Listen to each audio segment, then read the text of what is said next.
spot hasn't changed at all. There isn't even a twig out of place. I know. How long has it been since the last time? It was 4 years ago. 4 years? That's right.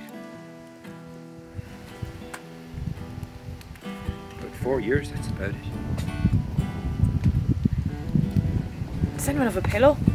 This chair is already getting to me. I know, my back is already bothering me. Survival expert you are. Guys, we all have our little jobs, right? I bring the chairs, Dad brings the food. Pillows was always Nan's job. So, how's the job in the high-rise office, Connor? Yeah, how's things in the big schmuck? Well, Coach, it's a handy 9 to 5, pain in the hole. Yeah. But you know what pays the bills? How's the sprog? You know, the terrible twos. Is that fella yours looking after you? Dad, don't start. I'm only looking out for you because someone has to. Well, since we're going round, Kunal, have you managed to readjust since coming back from Chinaland? How are the mucky 3-in-1s now that you've tasted the real thing? Well, Chinaland, or Lanzhou as it's known to its locals, has a distinct lack of takeaways. Missionary places never really send people anywhere very kind of populated. Takeaway for the takeaway king. What have you been up to that? Ah, sure, this and that, keep 'em busy.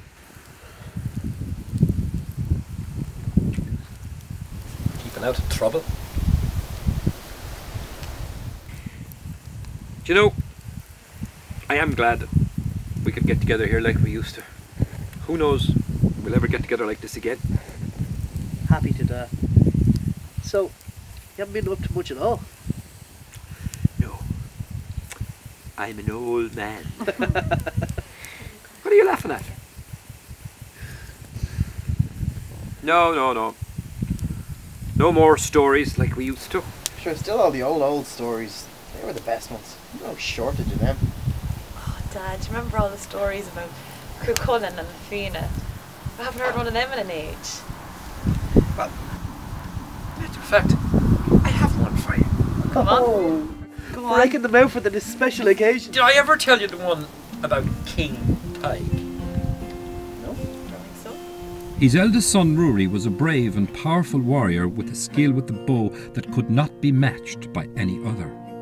His daughter, Fionnuala, was promised to marry Thomas O'Keefe, a neighbouring lord. Her marriage would bring about an end to the long rivalry between the two families. As a warrior, though, she was loath to marry a hated enemy. Tig's youngest son, Oisin, was a bard who travelled from hall to hall, telling the old tales and teaching the laws of the land. Each of Tig's children was full of pride in their skills, and as they grew, began to compete with one another. After his beloved wife passed on, his children scattered to the winds, and Tig did not know how to bring them to his heart once more. There was Tellen Munster of a woman in the village of Durris who knew the ways of the fairies. Tig, ever searching for ways to bring about the return of his children, travelled for 3 days and 3 nights to seek her advice. He asked of her a spell or geas to place upon his children that would bring them back to his side. "A spell will never bring them back to your hall, O King of Munster, but there is a great beast which stalks the woods upon the edge of your lands. And to bring your family together once more, the beast must be slain. Only then will they return." One of Mrs. Brown's boys. Now Tig was beginning to age and was not the warrior he was in his youth. So he issued a challenge to the warriors of Ireland, telling them of the beast, how he would bequeath his lands to whomever slayed him. When the word went out, his 3 children were outraged that anyone not of their clan would hold lordship over lands which by rights was theirs. And so, each of them travelled separately, but all arrived at once, on a summer's eve, to their family home. On that first night, the children of Tig sat about their childhood hearth, and each was boastful of how their skill would be the skill which would slay the beast. Rory was scornful of his siblings, announcing that his arrows would fly true and slay the beast at the first meeting. Fionnuala laughed with spite at her elder brother as she told of how many woodland creatures she and her faithful hound had killed. She would be the one to win the prize of their family lands, to be sure. While Oisin silenced all the others by singing the fire into a roaring blaze which scattered all from its normally cheerful surrounds. What? Hey, when Dad's talking, you two bloody well listen. Right. Don't you be thinking your fecklessness is an excuse for you to have a laugh. We're all cut from the same cloth. That Yeah. cloth to be precise. Yeah, and you better watch it that cloth doesn't lose his rag. That's if you want yours or dinner. No. Each went to their beds with naught but empty pride upon their hearts. Tig had great sorrow upon him that his children could treat one another with such disdain. And so it was on that first day Rory, who had the right as the eldest, went out to try his hand at killing the beast first. Despite being a trained warrior, Rory was ill-used to hunting the beasts of the forest. It took him many hours to track the creature to its den. As he spotted the beast, it sensed him and entered the underbrush, evading him with such skill that he was unable to hit it with his arrows. Despondent, he returned to the hall as night was falling, and speaking to no one, returned to his room. Now Fionnuala, who was second-born, had more experience on the hunt, and brought her prize wolfhound Daltine out to the woods on the second morning. Daltine managed to flush the beast, and he and Fionnuala gave chase for many hours. Whenever Daltine was upon its heels, harrying the creature to exhaustion, and Fionnuala was sure she had the beast at its last breath, it would suddenly surge ahead and be lost again from her sight. And so, a second of the children returned, empty-handed. Oisin, the youngest and most foolish of Tig's offspring, set off on the third morning, full of pride and confidence that he would be the one to slay the beast and inherit the land. Taking his lute, he attempted to quiet the beast into a slumber. The beast became enraged and chased Oisin to the edge of the woods.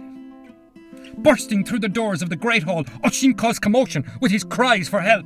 Take up your arms. The beast comes. It will kill us all. Moni. Tig, Rory and Fionnuala picked up their weapons as they ran to Oisin's side.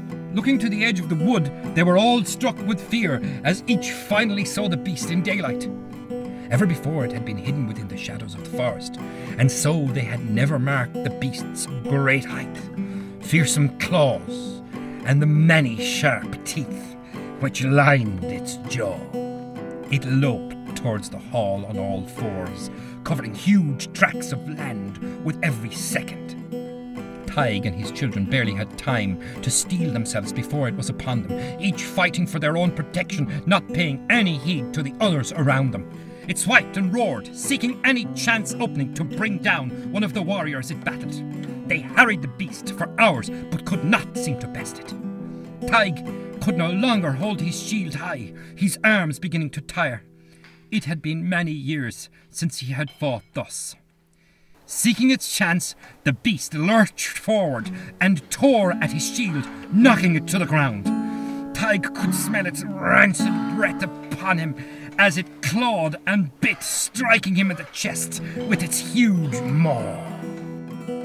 Cries went up from Rory, Fionnuala and Oisin as their father fell to the ground beneath the creature, his screams of agony tearing away the barriers between them. Rory cried to each, finally taking command of the battle. Fionnuala set Daltine upon its heels to chase it away from our father. Oisin, play to make my arrows fly true. And so, Tig's children began to work together as their father had hoped. Fionnuala called Daltine to harry at the beast's heels, chasing it away from their father's fallen figure, as Oisin lifted his voice in a song to guide his brother's arrows straight to the beast's heart. The creature ran back towards the safety of the woods that was its home, but Rory's arrows flew straight and true and struck it in the chest. letting out a death cry that shook the hall and all within, the creature crashed to the ground and let out its final breath. In the days that were to follow, as Tig began to heal from his wounds, word spread about the land of Rory, Fionnuala and Oisin's battle with the beast. It was always said of them that they were their father's pride, and never again did they quarrel. Well, wasn't that something? Yeah, that nice one. But I still always prefer Cuchulainn myself.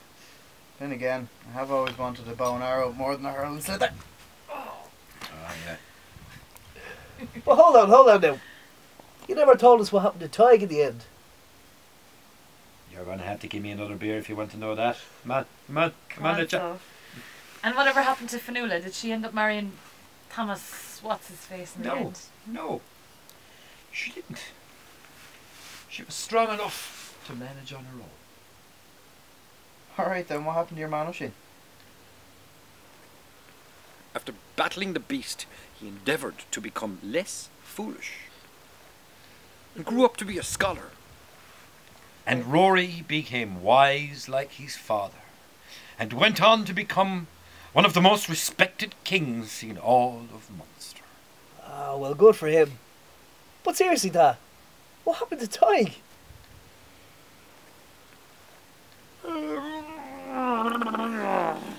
That's what happened to him. Come on, Con, he's tired. Here, it's all late. We should probably go hit the airbed. Yeah. Yeah, let's get some kip.